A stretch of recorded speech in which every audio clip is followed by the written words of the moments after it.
Heavyweight boxing fans, what's the deal? All right, man. Shouts out to a subscriber, Mala2243.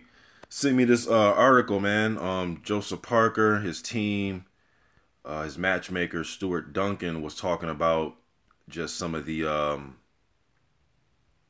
possible upcoming fights. This Kayotaro Fujimoto fight seems like the fight that's going to be made.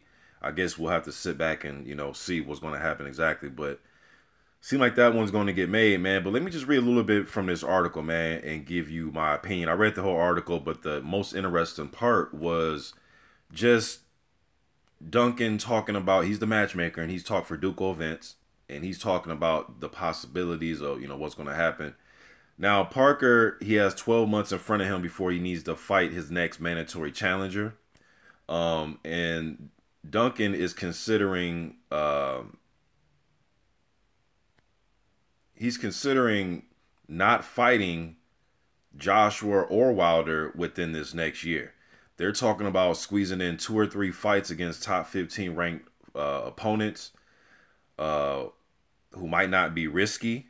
You know what I'm saying? And they're talking about polishing up Parker's skills and so on and so forth. All right, let me just read a little bit what he said. He said, he's had a tough time of it as late for one reason or another, Duncan says, alluding to some difficult fights as well as a messy breakup between his Duco promoters, David Higgins and Dean Lonergan.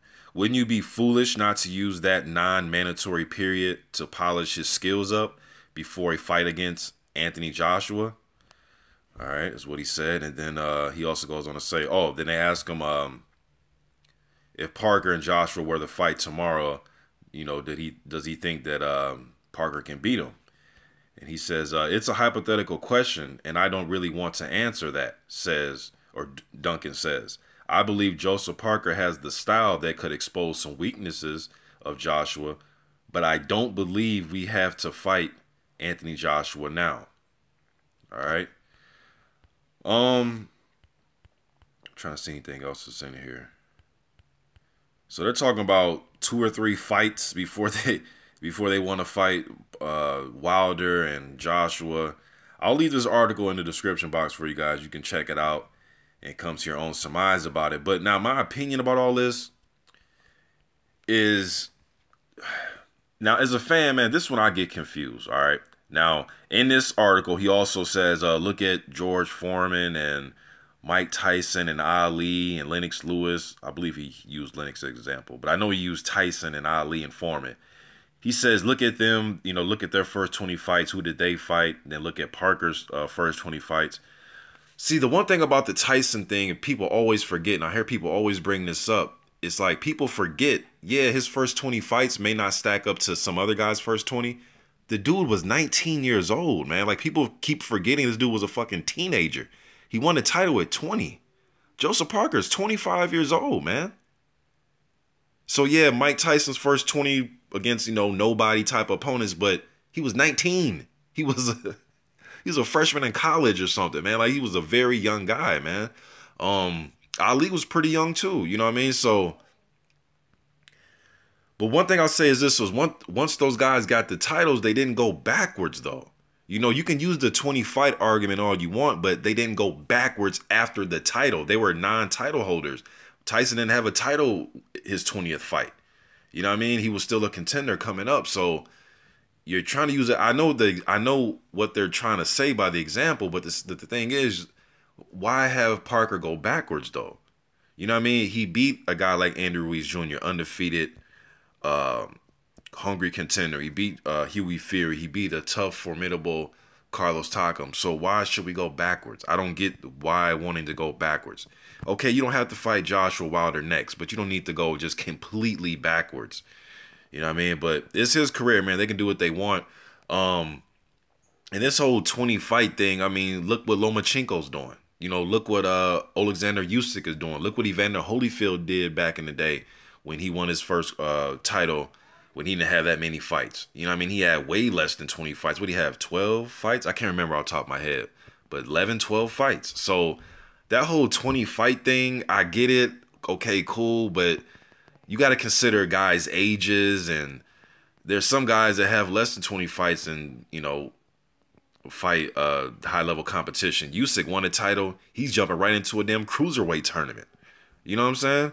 So, and then, you know, tournament format, you can't pick and choose who you want to fight. You know what I mean? So, I don't know, man.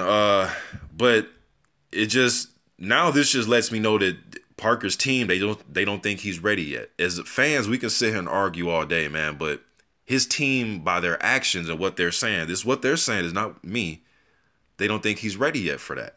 They don't think he's ready for Joshua or Wilder. You know what I mean? No matter how you think he'll fare against those guys, his team, the matchmaker, doesn't seem, you know, they don't want to go that route yet. You know what I mean? So if they don't think he's ready, hey, so be it. But for me, when I look at the whole landscape of the division, I can't consider him a top dog. He can be one of the top 5, 6, 7 heavyweights, but when you're not really aiming for top dog status, when the other top dogs are talking about fighting each other, I mean, Eddie Hearn said they were trying to eye July 2018 to fight Parker, unless Parker's going to try to squeeze in 3 fights by then, but that's within, they're talking about a year. So, or no, he has a year until he has to fight as mandatory, but they saying within that year, let's polish up, fight some top 15 WBO guys that aren't really threats. I don't know, man. I don't know. I think you get polished by fighting, you know, not going backwards like that. But I guess we'll see, man. You know, this is Parker's team and what they want to do. But what they're pretty much saying is he's not ready for Wilder, Joshua type of fights right now. It's according to their team, man, as far as what they want to do next. So I'm just looking at the top dogs. Is this Joshua Pulev and then Wilder Ortiz, this little 4-man tournament thing. I'm looking at that as that's going to determine who's the top dog. There's some other guys out there. You know, Povetkin is still around. You got Jarrell Miller, Dillian White. You know, I don't know, man. It just seems like Parker and his team, they want to go the route of like the winner out of David Haye, Tony Bellew, Fujimoto, you know, that type of thing. So it is what it is, man. I still like Joseph Parker, man. I'll probably shit, as far as uploaders here on YouTube, not like the news channel guys, but like just the regular personalities, like the guys that make videos like the way I do. I'm probably top 3 as far as putting out Parker videos. You know what I mean? So I like Joseph Parker, man, but I just don't really get this move. And, well, I do. They don't think he's ready, but it's just weird, man, because when they won that title, they were talking about Parker unification. I mean, Parker unifying with Wilder and all this shit, man. And then now they're talking about, oh, we're not ready yet for that. Look at Mike Tyson and how many fights he had when he was his first 20 fights, and look at his level of opposition. And I'm thinking, like, dude, he was 19. Like, Parker's 25. But it is what it is, man. You know, hopefully they won't just keep finding the weakest guy in the top 15 to fight. I would like to see him, you know, fight a Jarrell Miller after Fujimoto, maybe a Dillian White. Get one of those in there, though. You know what I mean? Not just some guys that he was going to be like a huge, heavy favorite to beat. But we'll see, man. Anything can change. You never know. They say this, and then 5 months from now, they can completely change their mind. So, you guys let me think in the comment section. I'm out.